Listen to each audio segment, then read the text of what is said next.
같이 사도신경으로 우리의 신앙을 고백하겠습니다.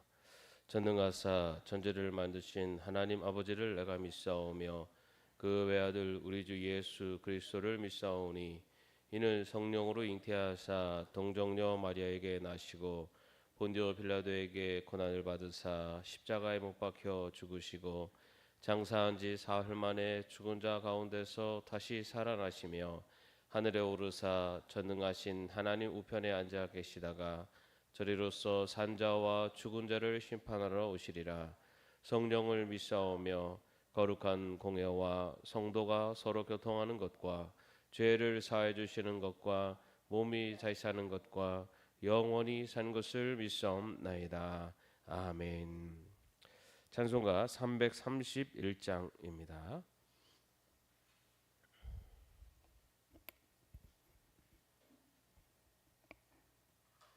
찬송가 331장 함께 찬양하겠습니다.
오늘 말씀은 역대상의 말씀입니다. 역대상 6장 1절에서 3절까지의 말씀입니다. 역대상 6장 1절에서 3절까지의 말씀을 함께 합독하겠습니다. 레위의 아들은 게르손과 고핫과 무라리이다. 고핫의 아들은 아므람과 이스할과 헤브론과 우시엘이다. 아므람의 자녀는 아론과 모세와 미리암이다. 아론의 아들은 나답과 아비후와 엘르아살과 이다말이다. 아멘.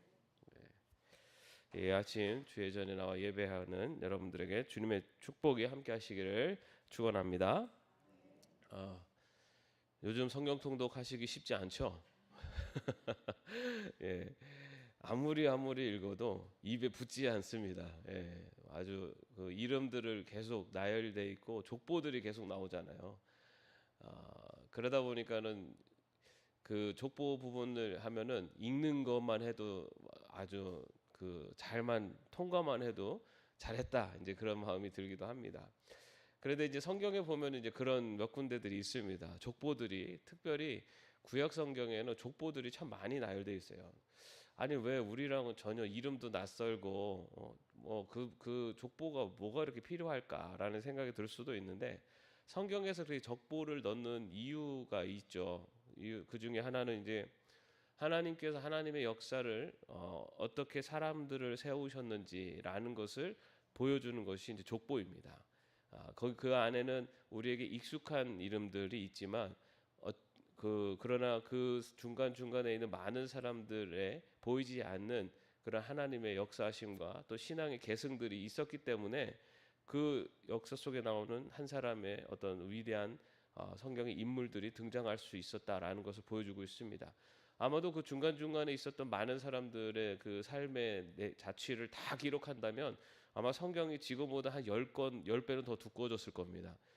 그러나 성경의 족보에서 그 족보를 통해서 알려주시는 것은 하나님의 사역은 사람을 통해서 그리고 하나님의 그 믿음의 유산을 계승하는 그 족보 대를 이어가는 믿음의 유산을 통해서 이어진다라는 것을 또 우리에게 보여주고 있습니다.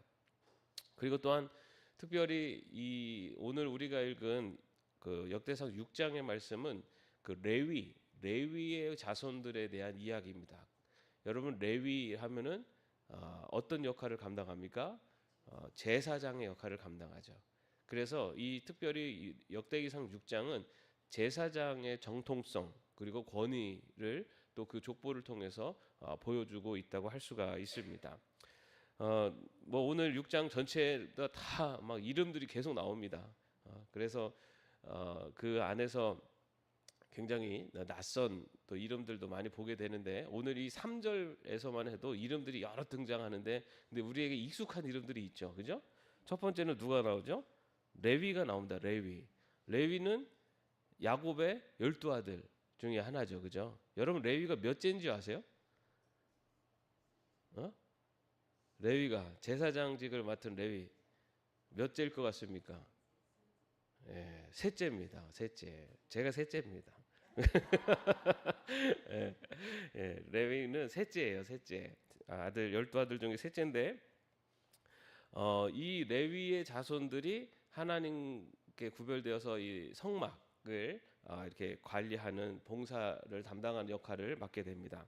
자, 그 다음에 이제 레위의 세 아들 해가지고 나오죠. 뭐라고 나오죠? 게르손과 고핫과 무라리. 자, 익숙한 이름 있습니까? 별로 없죠. 자, 그 중에서 또 고핫 세 아들 돼서 아므람, 이스할, 헤브론, 우시엘. 익숙한 이름 있으십니까? 네, 별로 없죠. 그 중에서 아므람의 자녀로 누가 나옵니까? 아론과 모세와 미리암. 자, 여기는 많이 들어보셨죠? 예, 맞습니다. 레위의 자손 중에서 아들들 중에서 고핫 그 고핫의 또 아들들 중에서 아므람 또 아므람의 자녀들 아론과 모세와 미리암 이렇게 나오죠. 뭐 잘 아시는 것처럼 모세는 이스라엘을 애굽에서부터 이끌어낸 출애굽의 지도자의 역할을 감당하죠. 그리고 미리암은 모세의 누이. 미리암이 그 크게 등장하는 역할이 있죠. 두 군데가 있는데 하나는 뭡니까? 그렇죠. 예. 모세를 바구니에 넣어서 강에 이렇게 떼어 보냈을 때 그 모세를 이집트의 여행 공주에게 이렇게 연결해 준 역할을 미리암이 합니다. 미리암이 모세의 누나예요. 그죠? 그래서 누나들을 잘 만나야 돼요. 누나를 잘 만나면 그 남동생들이 참 덕을 많이 봐요. 예. 자, 그래서 그런 역할을 했고 또 하나는 미리암이 나중에 그 모세가 이방 여인과 결혼을 한 걸 두고 비난을 하자 하나님께서 벌을 내리죠. 그래서 미리암이 이게 문둥병이 들게 됩니다. 그러나 하나님 다시 또 이게 모세 중보기도로 또 치유함을 받게 돼서 다시 이렇게 회복이 됩니다. 그렇게 이제 미리암이 있고 그 다음에 누구죠? 아론입니다. 예, 아론이 등장을 하는데 이 아론의 자손에게 하나님께서는 그 모세를 통해서 아론과 그의 아들들에게 이 제사장 직분을 행하도록 하라라고 그렇게 말씀을 하십니다. 그래서 아론의 제사장 직분을 감당하게 되는 아론의 그 구체적으로 제사장의 직분을 감당하는 후손으로 아론의 자손, 그러니까 레위 지파 레위라고 하는 그 레위의 아들들의 후손들이 여러 있는데 그 사람들은 크게 성막 관련된 일들을 다 담당했는데 그 중에서도 아론의 자손은 제사장의 역할을 감당하도록 그렇게 부름을 받게 됩니다. 여러분 그렇다면 제사장의 역할이 뭘까요? 제사장 어떤 역할을 합니까? 가장 중요한 것이 제사를 드리는 역할을 하죠. 성막에서 그리고 또 예루살렘 성전에서 제사를 드리는 역할은 제사장만이 감당합니다. 우리가 그 예전이 아니죠. 지난 학기에 그 성막에 대해서 그 말씀을 나눴습니다. 그 성막을 말씀드릴 때 그 제사를 드리는 그런 과정들 그리고 그 성막 안에서 또 성전 안에서 여러 가지 성전의 기구들을 관리하고 또 제사를 드리는 모든 과정들은 다 제사장이 하는 겁니다. 레위 지파는 제사장을 돕는 역할을 하게 되죠. 그래서 이제 제사장이 그 역할을 가장 중요한 것은 그 제사를 드리는 역할입니다. 백성을 대신해서 제사를 드리죠. 그 중에서도 제사장 중에서도 대제사장이 있습니다. 대제사장은 1년에 한 번 대속죄일에 모든 백성의 죄를 대신해서 그 성소에 들어가서 지성소에 들어가서 거기에서 이제 그 속죄 제사를 드리게 됩니다. 그 다음에 또 제사장의 역할 중에 하나는 율법을 가르치는 역할을 감당했습니다. 율법 하나님의 말씀을 가르치는 가르치고 전하는 역할을 담당한 것이 제사장의 역할입니다. 그리고 또 아까 말씀드린 성소와 성물을 관리했고 그리고 제사장에게 주어진 또 하나의 역할이 뭐냐면요. 백성들을 축복하는 권한이 주어졌습니다. 제사장이 백성들을 축복하는 그 권한이 제사장에게 주어졌습니다. 이런 역할들을 우리 이제 아론의 자손들이 제사장의 역할을 맡아서 계속 행하게 되고 그리고 그 역할들이 결국은 누구를 통해서 완성됩니까? 예수 그리스도. 예수님은 3대 사역을 얘기하고 있어요. 뭐죠? 왕, 또 제사장, 선지자. 이 세 가지의 역할을 예수님께서 완성하신 분이다라고 얘기를 합니다. 그 중에 뭐 왕은 하나님의 나라를 다스리는 분, 그리고 선지자는 하나님의 말씀을 전하는, 그리고 제사장은 하나님과 인간 사이의 연결, 중보자의 역할을 말합니다.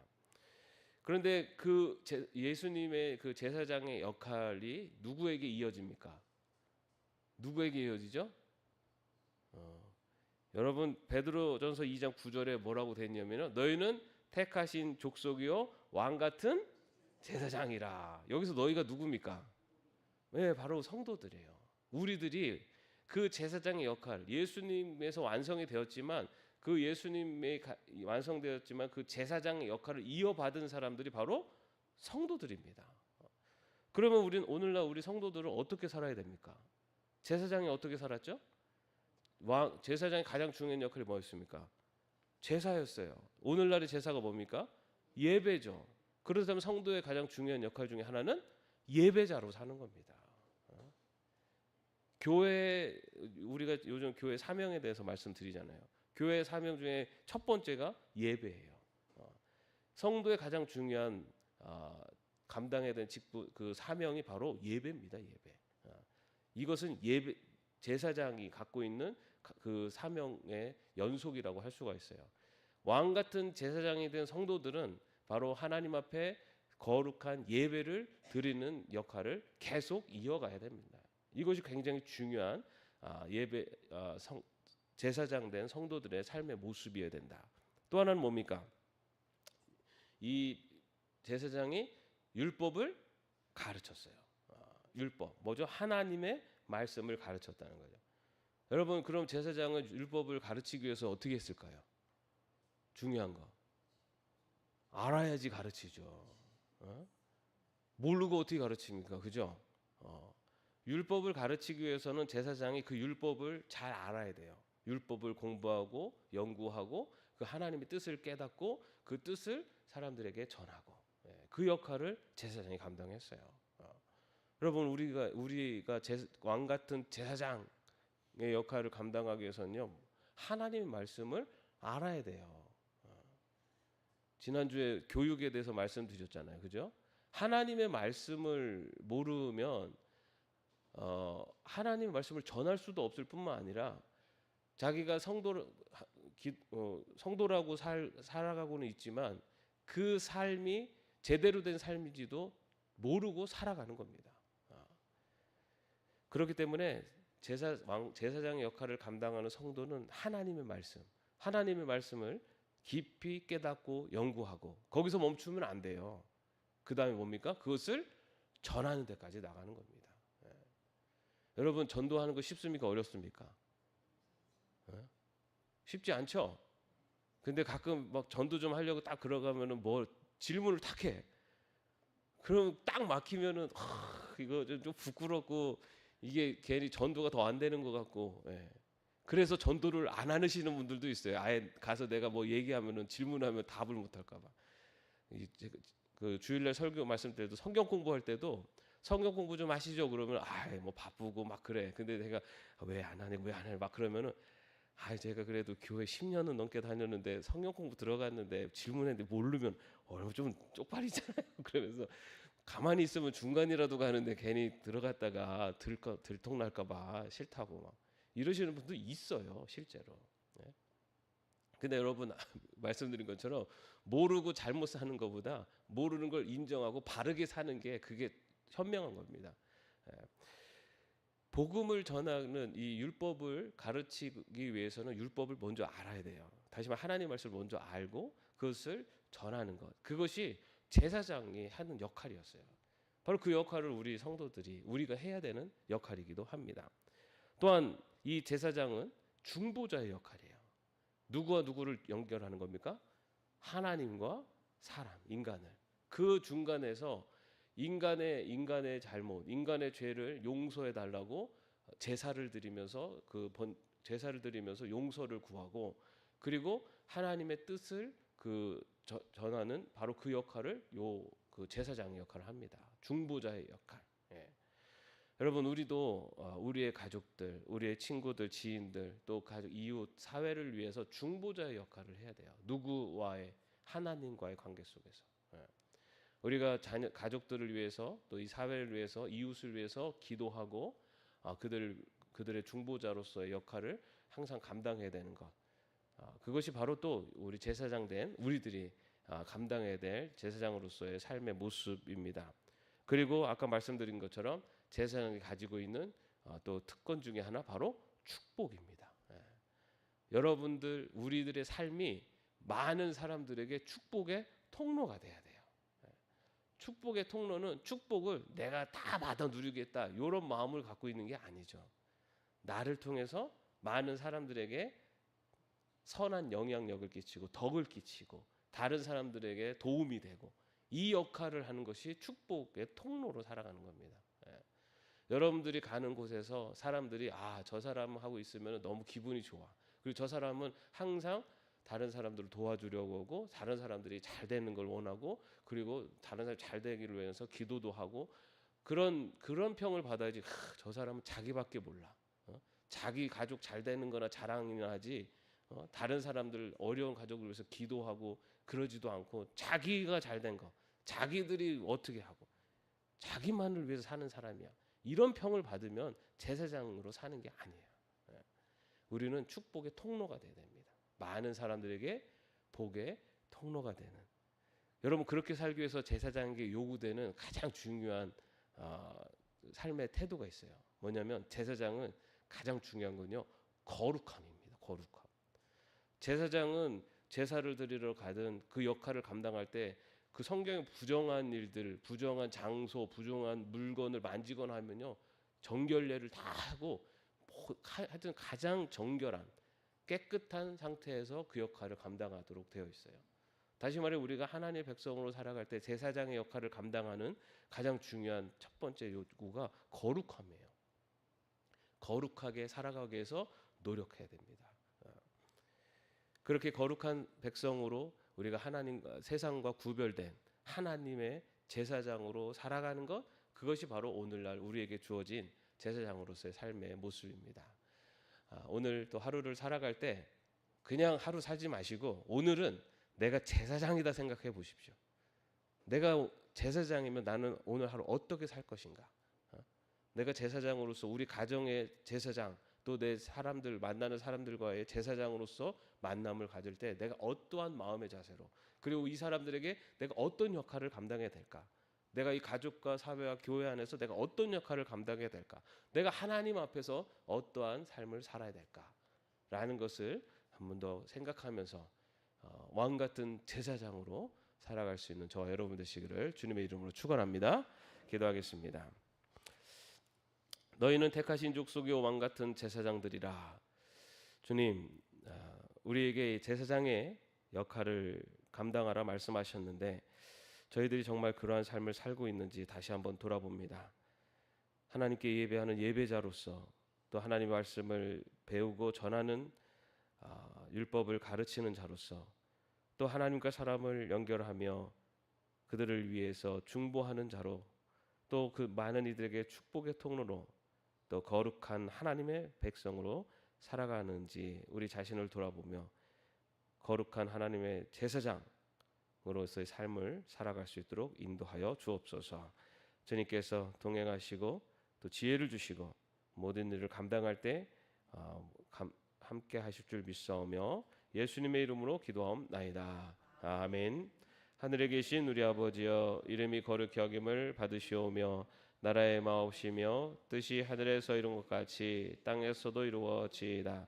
오늘날 우리에게 일용할 양식을 주옵시고 우리가 우리에게 죄진 자를 사하여 준 것 같이 우리의 죄를 사하여 주옵시고 우리를 시험에 들게 하지 마옵시고 다만 악에서 구하옵소서. 대개 나라와 권세와 영광이 아버지께 영원히 있사옵나이다. 아멘.